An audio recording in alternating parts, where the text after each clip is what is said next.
Welcome to the Deep Dive. Today, we're tackling, well, arguably the most decisive 18 months of the entire 20th century. We're talking 1944 and 1945. Yeah, it's an immense period. Our focus is really on how the Allies finally managed to turn the tide and secure victory. Not just in Europe, but across the Pacific, too. Exactly. And it's not just battles and dates. We're digging deep into the sheer the planning, the incredible deceptions, those specialized war machines. And the logistics, absolutely crucial. Plus the political maneuvering happening behind the scenes and the immense human cost. It's strategy, industry, and sheer willpower colliding. Right. This isn't just military history. It's about the moments that fundamentally shaped the world we live in now. These turning points decided the post-war landscape. From Normandy's beaches to islands you'd barely heard of in the Pacific. Okay, so looking at our source, we've got material covering D-Day planning in minute detail, the tech innovations, that brutal island hopping camp, and crucially, those political deals that were carving up the future even before the fighting stopped. The stakes couldn't have been higher. All right, let's get started. So before the Allies could even think about landing in Normandy Operation Overlord, they had this ghost hanging over them. They knew landing against prepared defenses was incredibly risky. That's right. Churchill had been pushing for an invasion of Northern Europe for a while, partly to take pressure off the Soviets, but they had a very painful lesson in recent memory. You're talking about Dieppe, August 1942. Exactly, Dieppe. It was meant to be a raid, sort of a test run, but it turned into an absolute catastrophe. Mostly Canadian and British troops hit the beach cut down. The German fire was waiting for them. Tanks got stuck on the shingle beaches, couldn't move, couldn't provide cover. It was awful. Just horrific. Over 3,000 Allied soldiers killed, wounded, or captured in just a few hours. A brutal lesson. But was it really near? Or did they just ignore the obvious risks until Dieppe? Well, the sources are pretty clear. Dieppe hammered home one critical point. You absolutely cannot launch a direct assault on a heavily fortified German port, period. So that changed everything for D-Day planning. Completely. It meant they had to find another way. How do you land an army and, more importantly, supply it without capturing a major port right away? That disaster shaped all the thinking that followed. Okay, while the Allies are wrestling with that, the Germans are building Hitler's Atlantic Wall, this massive chain of defenses. Yeah, stretching 2,000 miles, Denmark down to Spain. Concrete bunkers, huge gun emplacements, millions of mines, those obstacles on the beaches. And Hitler himself boasting, I'm the greatest builder of fortifications, Class. It looked formidable, and parts of it were, but behind the concrete, the German strategy was actually deeply flawed. Yeah. There was this fundamental disagreement right at the top. Right, you had von Rundstedt, the top commander in the West. What was his? Von Rundstedt wanted to keep the main tank forces, the Panzers, well back from the coast, northwest of Paris, essentially. Classic defense in depth, wait to see where the Allies land, then hit them hard with a concentrated counterattack. Makes sense, but Rommel disagreed. Strongly. Erwin Rommel, who was commanding the coastal sector directly, he'd seen what Allied air power did in North Africa. He was convinced those reserves would be bombed to pieces before they ever reached the beaches. So he wanted the tanks right up front. Exactly. Forward defense, stop the invasion on the beaches or very close to them.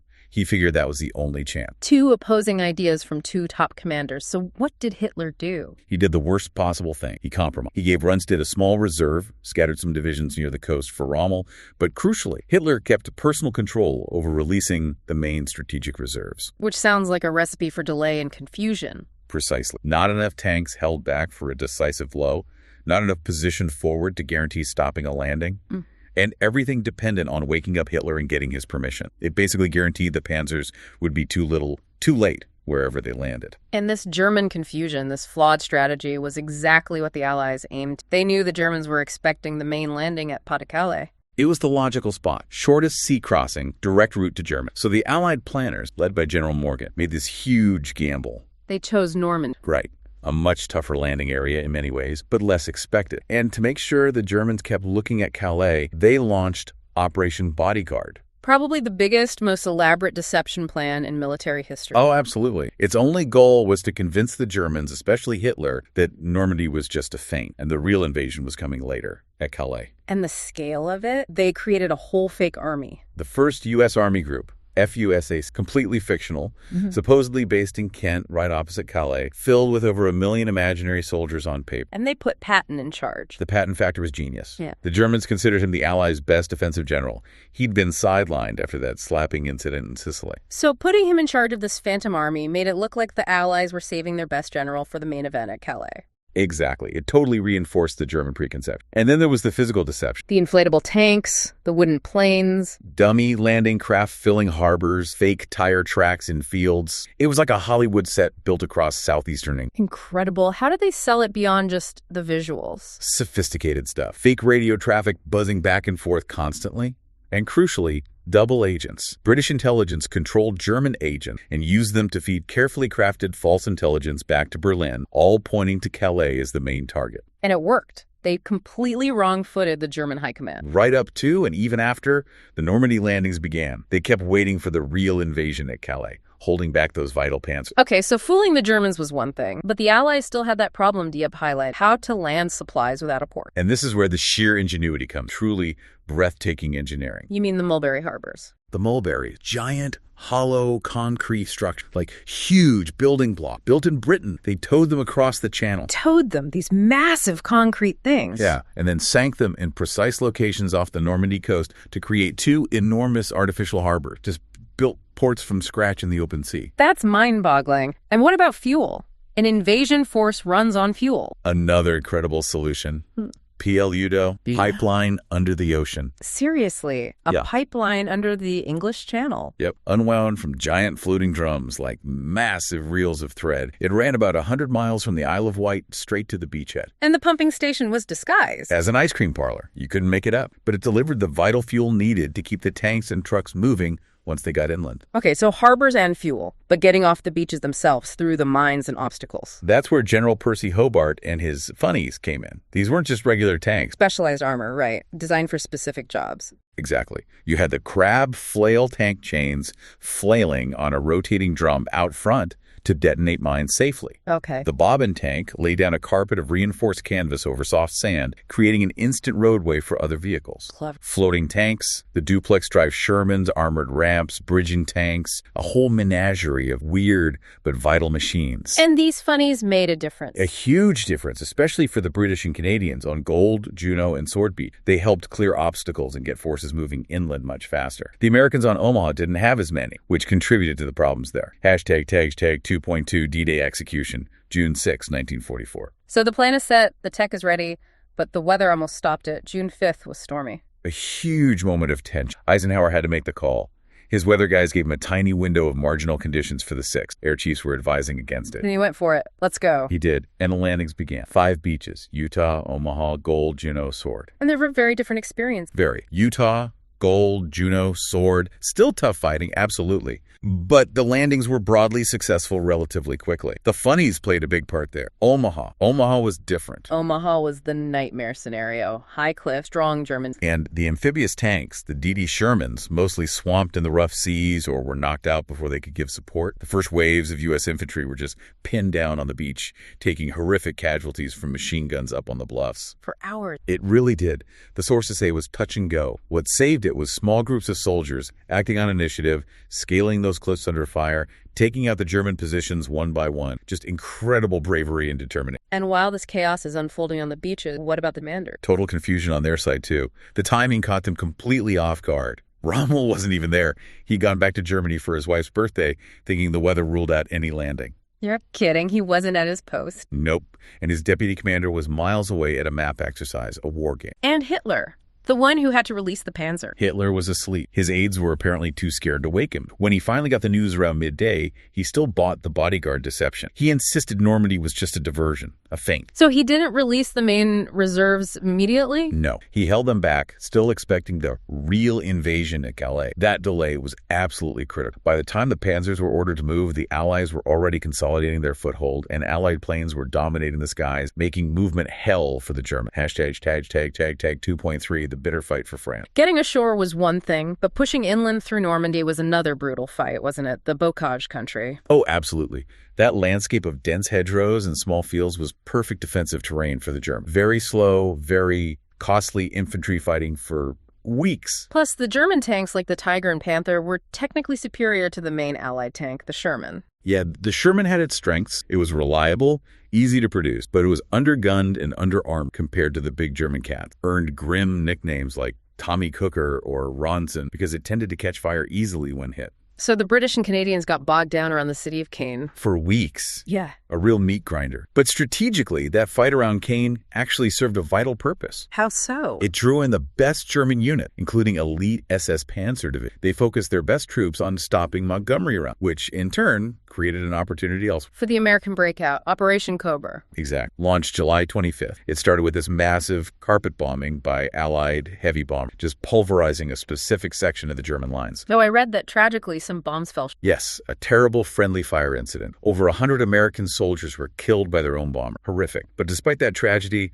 the bombing did shatter the German defenses in that sector. And that's when Patton came roaring back on. Patton, now commanding the U.S. Third Army, was unleashed. His forces poured through the gap created by Cobra and fanned out, racing across France. This led to the Falaise Gap. Right. As the Americans swung south and east, and the British and Canadians pushed from the north, they encircled a huge German force near the town of Falaise. By August 20th, the trap slammed shut. A disaster for the Germans in France. A complete cataclysm. Over 10,000 Germans killed, 50,000 captured. It effectively destroyed the German 7th Army and broke the back of German resistance in Western Europe. Paris was liberated just days later. But this incredible speed created a new problem. Logistics again. The Allied armies, especially Patton's, were advancing so fast they literally outran their supply lines. The front line was now hundreds of miles from the Normandy beaches. Exactly. They set up the Red Ball Express, this massive nonstop truck convoy system, running day and night, mostly driven by African-American soldiers trying to ferry supplies forward. An incredible effort. Phenomenal. But even that wasn't enough, especially fuel. An American armored division needed something like 25,000 gallons of fuel per day. Wow. They just couldn't get enough forward quickly enough. The advance ground to a halt by late summer, purely because they ran out of gas. And that gave the Germans a breather, a chance to regroup on their own border. So the advance stalled. Autumn 1944. Logistics are biting hard. And this is when Field Marshal Montgomery comes up with, well, a very un-Montgomery-like plan. Usually known for being methodical, cautious, but this was different. Market garden. Very different. Bold, maybe even reckless. He wanted to ditch the slow, broad front advance Eisenhower favored. Instead, punch a narrow armored corridor like a spear thrust right through Holland. The idea being to seize key bridges over rivers and canals. Exactly. Crossing the Maas, the Wall, and crucially the lower Rhine at Arnhem. If they could grab that Arnhem bridge, they'd essentially outflank Germany's main defense line, the Siegfried Line, and maybe end the war by Christmas. A huge gamble. It relied on airborne troops seizing the bridges that was market and ground forces linking up quickly. Right. 30,000 Allied airborne troops dropped deep behind enemy lines. But given the fuel shortages we just talked about, was this even feasible? Or just wishful thinking? Maybe driven by rivalry? The sources do hint at that rivalry, wanting a spectacular British-led victory. The plan started okay, didn't it? They grabbed some bridges initially. They did. Bridges at Veghel and Grave were taken. But then things started to go wrong. The bridge at Zahn was blown up, delaying the crucial tanks of the ground force. And at Arnhem, the furthest bridge. Disaster. The British 1st Airborne Division landed right on top of 2 German SS Panzer divisions that Allied intelligence hadn't known were refitting there. Just terrible luck, but also an intelligence failure. So the paratroopers at Arnhem were cut off and facing tanks? Yes. They fought heroically, holding part of the bridge for days, but the ground column just couldn't reach them in time. They were eventually overwhelmed and forced to surrender. Arnhem became, as the famous book and film called it, a bridge too far. A major setback. The war in the West wasn't ending in 1944. Hashtag 3.2 vengeance weapon. And while Market Garden failed, Hitler was trying another approach to break Allied morale. The V weapon. V for vengeance. First the V1, the Doodlebug, these sort of crude pulse jet flying bombs. Yeah, launched from sites in France. They were terrifying for civilians in London and southern England. Caused a lot of panic, killed or wounded about 20,000 people. You hear them coming, that putt-putt sound. Yeah. Then silence as the engine cut out just before impact. But they could be shot down eventually, and overrunning the launch sites stopped them. Correct. But then came the V2, much more sophisticated, a genuine ballistic missile. Supersonic speed carrying a 1-ton warhead. No warning. Exactly. It traveled at over 3,000 miles per hour. There was absolutely no defense against it for months. Just sudden devastating explosion. The attacks only stopped when the launch sites were finally pushed out of range as the Allies advanced. A psychological weapon, but it didn't change the strateguation. What did need changing was the supply situation. Right. The huge port of Antwerp in Belgium was captured intact back in early September. A massive prize. Looked like the perfect solution to the logistics nightmare. Right. But the Germans didn't give up the approaches to it. They held onto the banks of the Scheldt estuary, the 40-mile waterway connecting Antwerp to the sea, and they mined it heavily. So the port was useless until the estuary was cleared. Precisely. And clearing the Scheldt fell mostly to the Canadians. It was absolutely brutal fighting through flooded, muddy terrain against determined German defenders, especially on Walcheren Island. Often overlooked, but a vital bloody campaigns. How long did it take? Weeks. It wasn't until November 28th that the channel was finally cleared and the first Allied supply ships could actually dock in Antwerp. Just in time for winter and just in time for the final push and Hitler's final gamble. Yeah. Even as Antwerp was opening up, Hitler was secretly massing his last major reserve, about 200,000 troops, nearly 1,000 tanks, all done under total radio silence. Aiming for a surprise attack through the Ardennes forest, right? A lightly defended sector. Exactly. The same area the Germans broke through in 1940. Allied intelligence completely missed the buildup. They thought the German army was finished in the West. So when the attack came on December 16th, 1944, it was a total shock. Complete surprise. Chaos ensued. American troops were overrun, made worse by those German special forces in U.S. uniform, creating confusion behind the lines. And the Malmedy massacre. A horrific incident.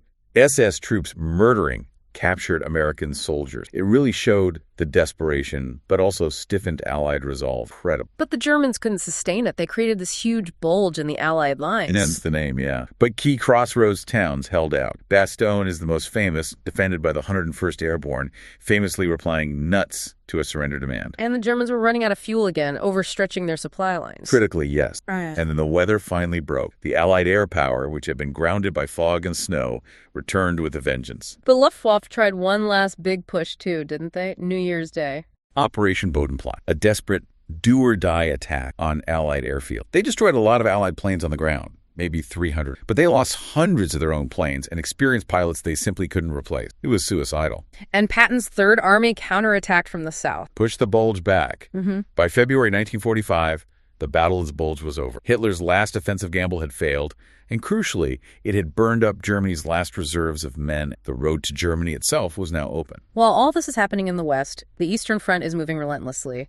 By 1944, the Soviets are pushing the Germans back across Eastern Europe, and Stalin's goals are shifting. Absolutely. It wasn't just about defeating Germany. It was about shaping the post-war world, specifically creating a buffer zone of Soviet-controlled states in Eastern Europe, and Poland was key. Which brings us to the Warsaw Uprising in the summer of 1940. A terrible tragedy, driven by cynical politics. The Polish Home Army, fiercely independent, loyal to the Polish government in exile in London, and definitely anti-communist, rose up against the Germans in Warsaw. Encouraged by Moscow radio broadcasts, ironically. Yes, but the Red Army, which was literally camped just across the Vistula River, right outside Warsaw, stopped. Stalin ordered them to halt. Why? Why wouldn't he help the Poles fighting the Germans? Because Stalin saw the Home Army leadership as political rivals. He didn't want an independent, pro-Western Poland emerging after the war. He wanted a communist Poland controlled by Moscow. So he let the Germans destroy the Home Army for him. Precisely. He let the Germans crush the uprising. 2 months of savage street fighting. The Germans brought in special units, used heavy artillery, bombers.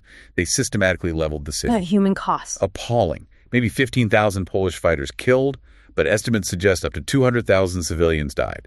Massacres were widespread. Warsaw was left as rubble. And only then did the Red Army move in. Months later, yes, into a graveyard, essentially. With the independent Polish leadership eliminated, it was much easier for Stalin to install his own communist regime. A truly cold-blooded calculation. Hashtag 4.2 dividing the spoils. And this kind of hard-nosed political calculation wasn't limited to Stalin. Churchill was getting very worried about Soviet dominance in Eastern Europe. So he flew to Moscow in October 1944. Yes, to meet Stalin directly. And they basically carved up spheres of influence in the Balkans on a scrap of Churchill himself later called it the naughty document. What did it say? It was incredibly punk. Percentages of influence, like Romania, 90% Soviet influence, Greece, 90% British influence, Yugoslavia and Hungary, 50-50 split, Bulgaria, mostly Soviet. Just dividing up countries by percentage, like a business deal. Pretty much. Old school European power pole. Churchill knew Roosevelt and the Americans would hate it. They were focused on the ideals of the UN and self-determination. So Churchill kept it secret from the U.S. initially. He did. He thought they'd be horrified, as he put it. He felt he needed to protect British interests, especially in Greece and the Mediterranean,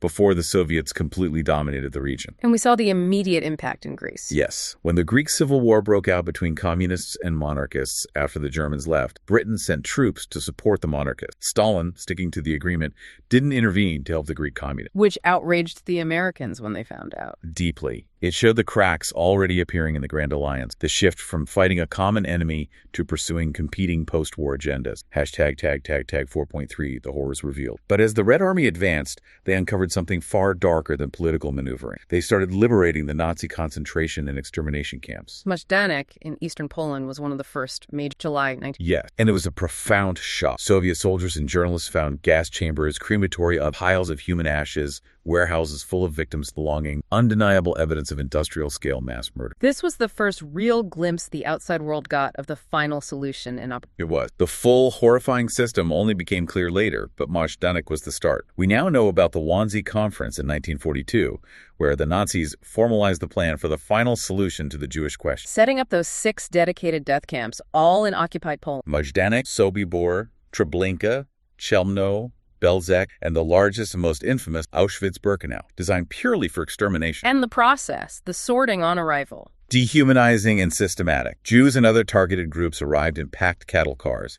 SS doctors would glance at them left or right. Able-bodied men, and some women, might be selected for slave labor, basically worked to death. But most others. Children, the elderly, mothers with young children. Sent directly to the gas chambers, often disguised as shower rooms to prevent panic. They'd use Zyklon B pesticide pellets. Killing thousands every single day at places like Auschwitz. At the peak, maybe over 10,000 a day at Auschwitz-Birkenau alone. The scale is almost impossible to comprehend. An estimated 6 million Jews murdered, along with millions of others. Roma, Poles, Soviet prisoners of war, political opponents, homosexuals. And the Nazis prioritized this even as their empire was collapsed, diverting trains, guards, resources. Right to the very end. It wasn't just a byproduct of war. It was a core ideological objective of the regime. Liberation of these camps in 1944 and 1945 finally exposed the absolute horror of Nazis' entire world. Okay, let's shift focus across the globe. While Europe was heading towards VE Day, the war against Japan in the Pacific was entering its final, incredibly brutal phase. A very different kind of. Very different. Vast distances, amphibious landings, naval power,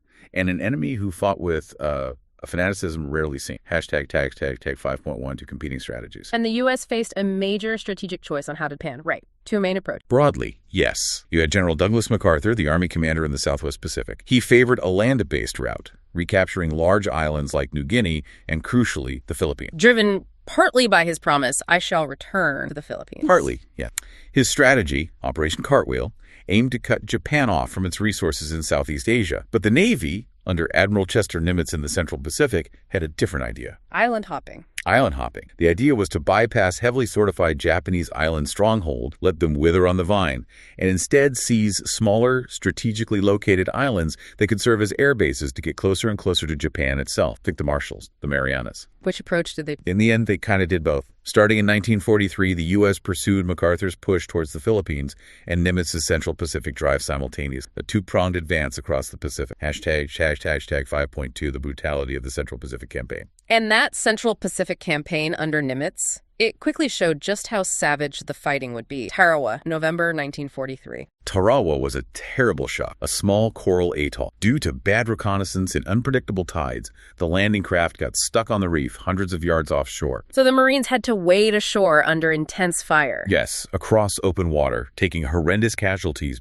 before even reaching the beach. The Japanese garrison, about 4,200 men, were dug into incredibly strong defense and fought almost literally to the last man. How many prisoners did they take? Only 7 out of over 4,000. The lesson from Tarawa was stark. The Japanese simply would not surrender in the way Western armies understood. Every island was going to be a potential bloodbath. But U.S. industrial might and technology were starting to tell, especially in the air and at the Marianas, June 1944. A decisive turning point in the Navy, the Battle of the Philippines. The Japanese sent their main fleet to try and stop the U.S. invasion of the Mariana Islands, which were crucial because they were finally within B-29 bomber range of Japan. And it was the largest aircraft carrier battle ever. It was. But it was incredibly one-sided. The U.S. Navy had more carriers, more planes, and crucially, much better aircraft, like the F-6F Hellcat and F-4U Corsair. And their pilots were far more experienced by this stage of the war. Compared to the Japanese pilots. Japan had lost most of its veteran pilots earlier in the war, at Midway and elsewhere.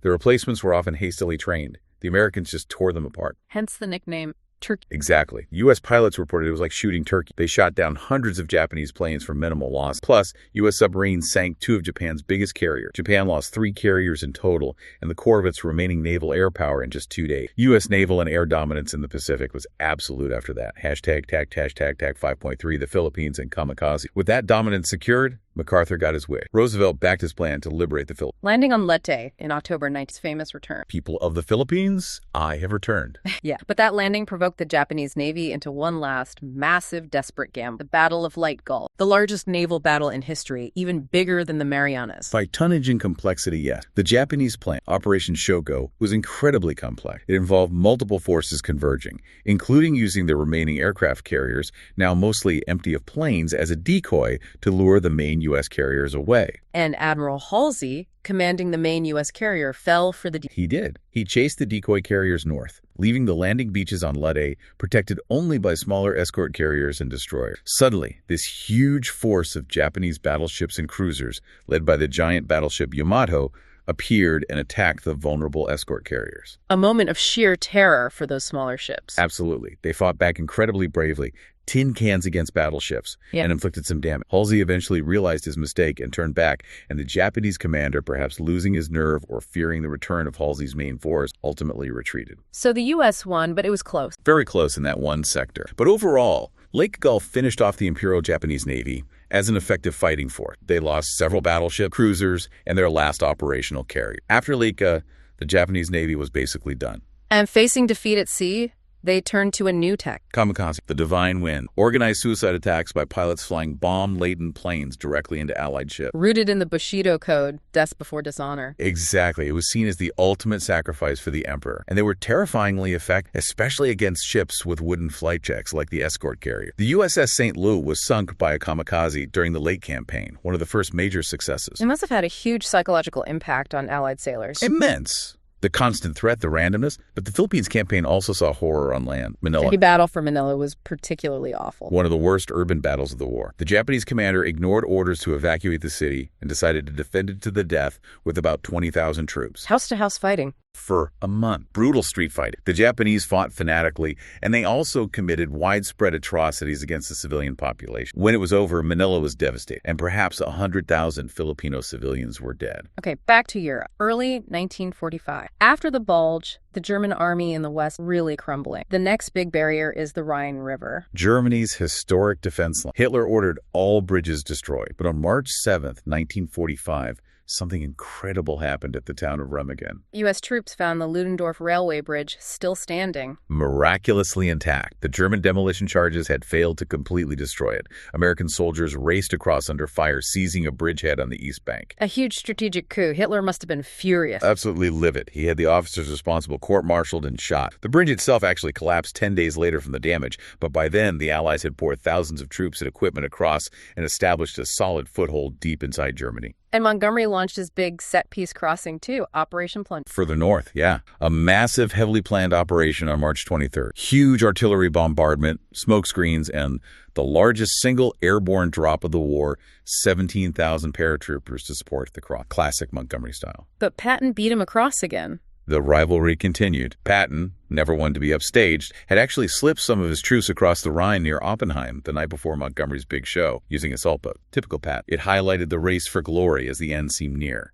Hashtag 6.2, the race for Berlin and German surrender. With the Allies across the Rhine in multiple places, the road into Germany was wide open. But what about Berlin? Was there a race for the capital? There was a political decision made earlier at the Yalta Conference between Roosevelt, Churchill, and Stalin. Berlin had been designated to fall within the future Soviet zone of occupation after the war. So Eisenhower was told not to race for Berlin. Correct. His orders were basically to secure territory, link up with the advancing Soviets, and prevent the Germans from forming a last-ditch stronghold, a national redoubt, rumored to be planned in the Alps. So the Western Allies fanned out. They didn't make a direct drive for Berlin. And U.S. and Soviet troops eventually met. Yes. Famously on the Elbe River near Torgau on April 25th, 1945. Handshakes, celebrations, a symbolic moment. While back in Berlin, Hitler was in his bunker. His final days. The sources paint a picture of a man completely detached from reality, shaking, heavily drugged, shuffling around the bunker, issuing orders to armies that no longer existed. As the Soviets closed in on the city itself. The battle for Berlin was ferocious. Stalin actually encouraged rivalry between his top marshals Zhukov and Konev, letting them both drive towards the city center.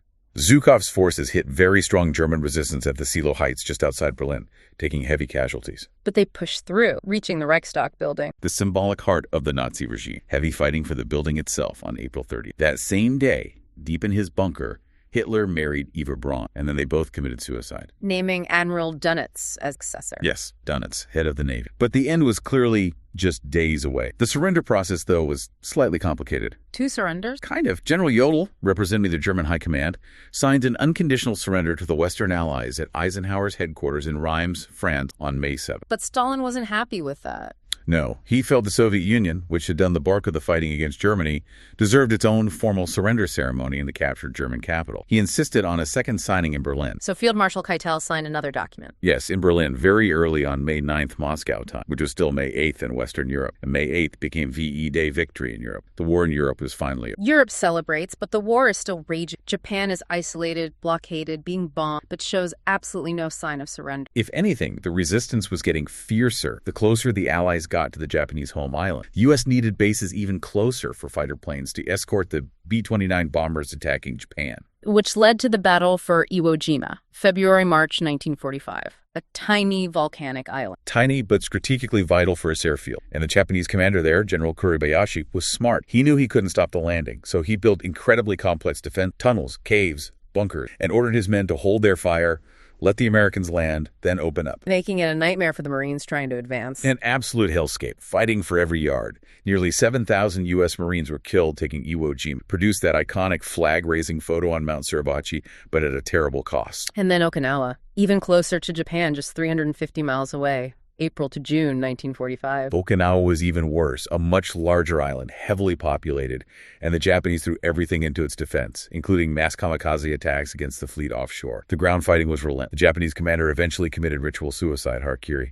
And the casualties on Okinawa. Shocking. Over 12,000 Americans killed, maybe 15,000 total, including Navy. But the Japanese lost over 100,000 soldiers, and tens of thousands of Okinawan civilians were killed, many forced into combat or suicide by the Japanese army. And these battles, Iwo Jima and Okinawa, had a huge impact on U.S. thinking about... Absolutely critical. They seemed to confirm the military's worst projection that an invasion of the Japanese home islands, Operation Downfall, would be unbelievably bloody. Estimates predicted maybe 250,000 American casualties, perhaps even more, and million Japanese. Hashtag 7.2, the atom. So President Truman, who'd taken over after Roosevelt died in April, faced this horrifying, potentially catastrophic invasion or something else. Conventional bombing wasn't forcing surrender. The firebombing of Tokyo in March 1945 was devastating. 100,000 killed in one night, huge areas destroyed, but Japan fought. The military was preparing for invasion, but there was another option, developed in total. The Manhattan. The ultra-secret program to build an atomic bomb, led by General Leslie Groves and the brilliant physicist Robert Oppenheimer. They've been working on it for years. Developing 2 types of bombs. Yes, one using uranium-235, nicknamed Little Boy,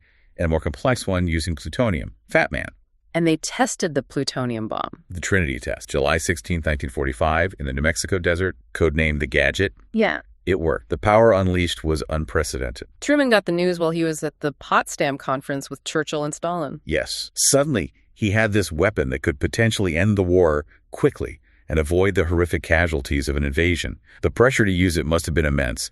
He made the decision, ordered the military to use the bombs as soon as possible. Hashtag 7.3 Hiroshima and Nagasaki. August 6, 1945. The B-29 bomber, Enola Gay, flew over the Japanese city of Hiroshima. A city chosen partly because it hadn't been heavily bombed yet, so the effects of this new weapon... Exactly. It dropped Little Boy, the uranium bomb. The result was annihilation. Tens of thousands killed instantly. A fireball, a shockwave that flattened miles of the city. Then the firestorm.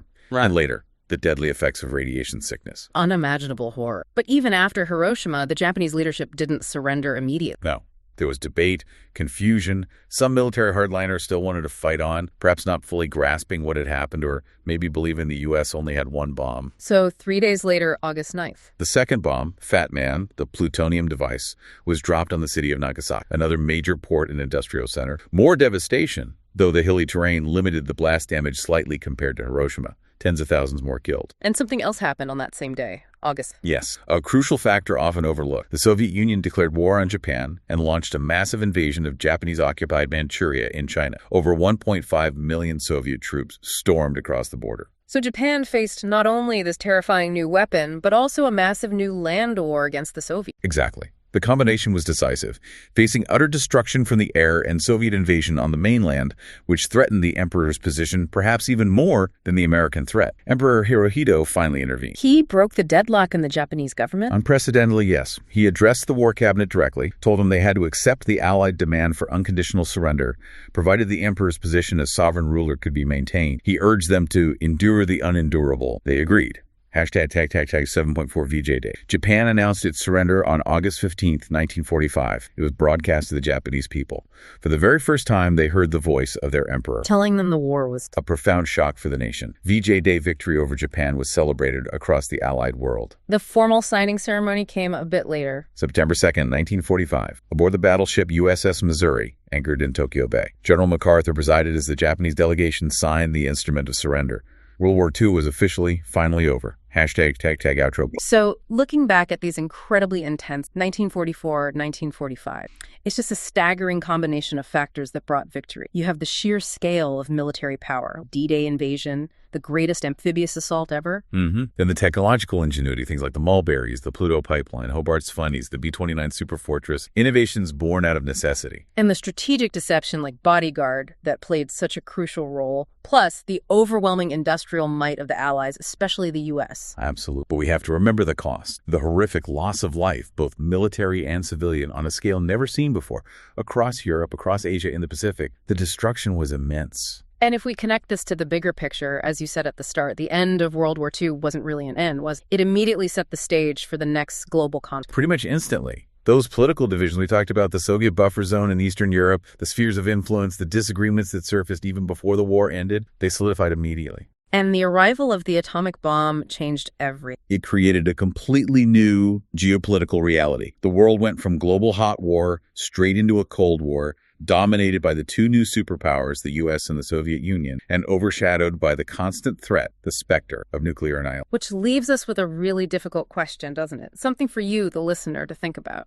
Given those estimates, maybe 250,000 Allied lives saved by avoiding an invasion of Japan, but considering the nuclear arms race and the half-century of Cold War fear that followed the atomic bomb. Was using the bomb truly the only way? Was it purely a military decision to save lives? Or was it also, perhaps implicitly, the first act of the Cold War, a demonstration of power aimed as much at Moscow as at Tokyo? Was it the necessary catalyst for the post-war world we got? A heavy question to end on, something to mull over as you reflect on the immense complexities and the profound cost achieving final decisive.